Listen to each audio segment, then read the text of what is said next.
की बात और महिला सशक्तिकरण की एक महत्वपूर्ण बात के लिए आदरणीय श्रवण जी चौधरी, फाउंडर सीएलसी और एमएलए कैंडिडेट समान फतेहपुर विधानसभा, आपसे निवेदन करूंगा कि अपनी बहनों, बेटियों, माओं के साथ आप अपने दिल की बात करें।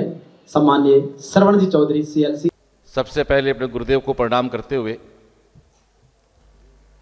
ऐसे कार्यक्रम में बोलने का सौभाग्य मुझे मिला। इसमें सबसे पहले मेरे गुरु भाई सिरोही जी, हम दोनों गुरु भाई हैं। आपकी माता जी जो मेरे गुरु हैं उन्हीं को अपने गुरु के रूप में मानते हैं, और ये सबका लाडला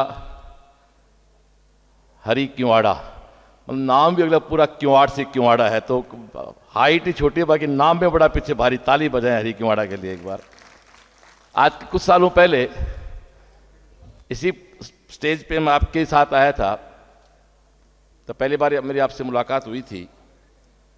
मेरे सामने बैठे सभी मेरे अपने गार्जियंस, अपनी बहनें, समाज की सभी मातृशक्ति, हम सब के माइत मील साहब जो हमारे बीच बोल के गए हैं, और हमारे सीकर में डिस्ट्रिक्ट जज रहे, और वास्तव में समाज के बारे में कैसे अच्छा सोचा जा सकता है, राजेंद्र चौधरी साहब, सभी मेरे अपने मेरे साथ बैठे हैं, सबको यथायोग्य वंदन, प्रणाम, नमस्कार।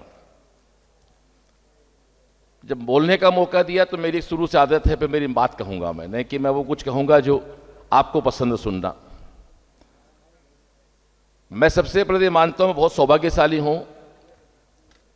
विकास सिरोही भाई ने कहा कि हम बदमाशी करते थे, दो लड़कियों के बीच हमें बैठा देते थे, तो आप दो लड़कियों के बीच बैठ के भी सुधरे, लेकिन आप ये भी मानो कि आप हमारी बहन रेखा और राखी के साथ रह के भी सुधरे। आपकी दो बहनें हैं, मेरी गुरु बहनें हैं, और मैं इस बात को सौभाग्य से मानता हूं। मेरे घर में 3 बहनें हैं। मैं एक बात कह सकता हूं, अब तो खैर हमारे अब तो भाई एक बहन 1-2 होते हैं। मैं ये बात विश्वास से कह सकता हूं, जिस व्यक्ति के 2 या 3 बहनें होती हैं ना, वो कुछ भी हो सकता है, वो संस्कारहीन नहीं हो सकता, कि उसका बचपन ऐसे बीता है। और आज इस जयपुर के ऑडिटोरियम में आप जो बेटियां, बहनें हमसे बड़े माइत में बैठे हैं, मैं इस तरह को बहुत समझ सकता हूं। मेरी बड़ी बहन जो अभी 31 तारीख को रिटायर्ड हुई सीबीओ की पोस्ट से, उन्होंने 1982 में जब बीए किया, तो मुझे अच्छी तरह याद है, मेरी रियल बुआ है 1-2, उन्होंने हमारे घराना बंद कर दिया था। हम छोटे थे, हमारी बुआ ताऊ जी घर जाती थी, हमारे घर नहीं आती थी। हमें बड़ा खराब लगता। मैं माँ से कहता, माँ बुआ हमारे क्या बने हुआ है, तो बुआ कहती, बाप कानो गांव के थारे घर के जाओ थे छोरे पढ़ाओ, थारों को धर्म है के। तो मैं तो मेरे पिता को भगवान का दर्जा इसलिए भी देता हूं क्योंकि उन्होंने उस संघर्ष में हम बहन भाई को पढ़ाया। तो हम तो उस दौर से गुजरे हैं जहां आपकी बुआएं आपकी पढ़ाई का विरोध करके आप पढ़ के आज इस मुकाम पे, इस मंच पे बोलने लायक बने हैं। 2-3 बातें मैं बहनों से कहना चाहूंगा।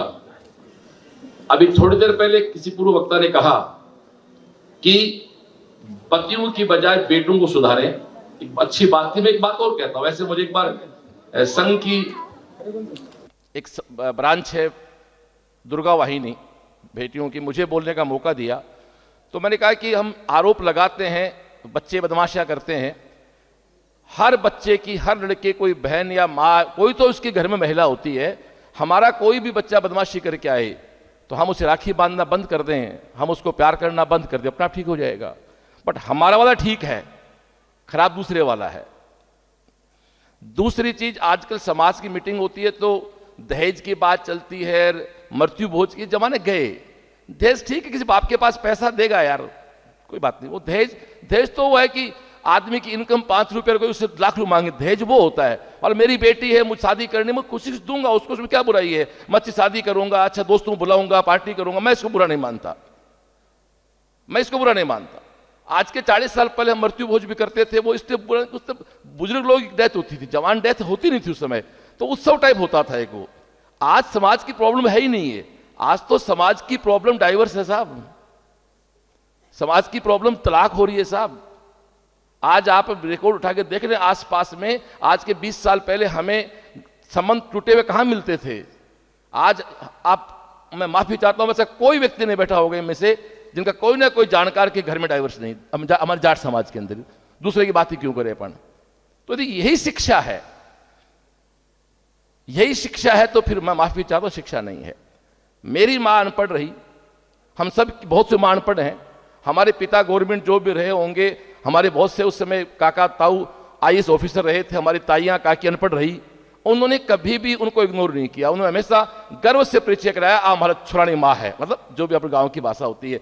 तो आज यदि कोई बेटी, जो लड़का है, पति है, वो थोड़ा कम बिजनेस करता है, कम पढ़ लिखता है, तो उससे शर्म किस बात की आती है भाई, उसको पर गर्व से कहे। मुझे बहुत अच्छा लगा कृष्णा जी पूनिया कि मैं जो कुछ हूं आज कोसा के कारण हूं, कि मेरे पति के कारण आज हूं, ये बहुत बड़ी, उन्होंने अपना जीवन त्याग किया, अपना फील्ड छोड़ा। एक बहन ने कहा, नाम मुझे ध्यान नहीं आ रहा उनका, कि आप आगे चलने में ईगो मत टकराओ, आगे आप पति को या घर के मेल को रखो, गलती होती उसके सिर आएगी। मतलब कितना लॉजिक, कितना प्यारा था उनका कि एक कदम आगे रखो ना, गलती कोई होगी तो उनके सिर आएगी, और निश्चित रूप से वो हमें। और मैं तो एक बात कहता हूं साहब, आदमी की पीठ मजबूत होनी चाहिए। अपने पति के पीछे रहोगे तो उसकी पीठ रहोगे, और पीठ मजबूत होगी तो किसी की हिम्मत नहीं गलत काम कर ले। इसलिए पीठ, आप तो आगे होगे, पीठ कमजोर होगी तो गड़बड़ जाएगा मामला सारा। ये सारी बातें इसलिए की जाती हैं कि परिवार में खड़े हैं, और परिवर्तन बहुत हुआ है। आज राजाराम जी मील जैसे लोगों को कई बार हम लोग यूं बहुत ज्यादा कहते हैं, इनका समाज में क्या रोल रहा होगा बड़े लोगों का। आज इस बात को आप स्वीकार करें, ओबीसी में जाट नहीं आते, तो आज जाट आने से, ओबीसी में आने से पहले आप यूपीएससी में संख्या आपने सिलेक्ट कितनी हुई। मैं कोचिंग चलाता हूं नीट और जेई की, आज राजस्थान की जितनी भी कॉलेजेज है उनमें मोर देन 45% लड़कियां केवल जाटों की हैं। आप जाए काउंटिंग कर देख के आ जाए, मैं देख के आ चुका हूं इस चीज को। इसलिए मेरा तो आपसे निवेदन है, हरि किवाड़ा को भगवान स्वस्थ रखे, भगवान आपको बहुत समर्थ करे। और एक बात सच है कि पहला कदम इंसान को उठाना होता, बाकी सब कदम भगवान उठाता है। हरि ने कदम उठाया मातृशक्ति के मान सम्मान का। मेरी किसी बात से आपको ठेस लगी हो तो मैं एक भाई के नाते क्षमा प्रार्थी हूं, लेकिन मेरे मन का विचार था कि हम सबको साथ मिलकर काम करना है। और मैं तो उस परिवार से हूं जहां बिल्कुल मेरी बहनों के साथ जिंदगी जी, इसलिए बड़ा सुखद मानता हूं। और ये भी मैं कह सकता हूं, बहन भाई से अच्छी दोस्त होती है भी मानता हूं मैं, वो ज्यादा आपकी, ये भी सच है कि भाई को फिर भी प्रॉपर्टी में आपके कहीं हिस्सेदारी की बात होती है, बहन को लफड़ा भी आपसे नहीं होता, उसको पता है मेरा भाई स्वस्थ रहे, मस्त रहे। तो बाकी जज साहब सब बैठने के सामने बोलने की गुस्ताखी मैंने की, आप सब ने मुझे बुलाया, मान सम्मान दिया। एक बार हरि के लिए ताली बजती जोरदार वाली, है ना, बहुत बहुत। और एक गाने की लाइन गा देता हूं। एक मैं जाट से कहना चाहूंगा, जाटों से, हम जाट हैं, पर इसके अलावा हम हिंदू भी हैं, इसको मत भूला करो आप लोग। अभी कर्माबाई की बात हुई, 2 मिनट लूंगा भाई, गुस्ताखी करना। कर्माबाई की कहानी देखो। कर्माबाई एक छोटी सी 5 साल की बच्ची ने भगवान कृष्ण के घर में आ गए। राजस्थान में 2 ही लोग हैं जिनके घर भगवान आए हैं, वो दोनों जाट हैं। या तो जाट के आपके धन्ना जाट के घर भगवान कृष्ण आए, या कर्माबाई के भगवान आए। तो हम नास्तिक कब से हो गए?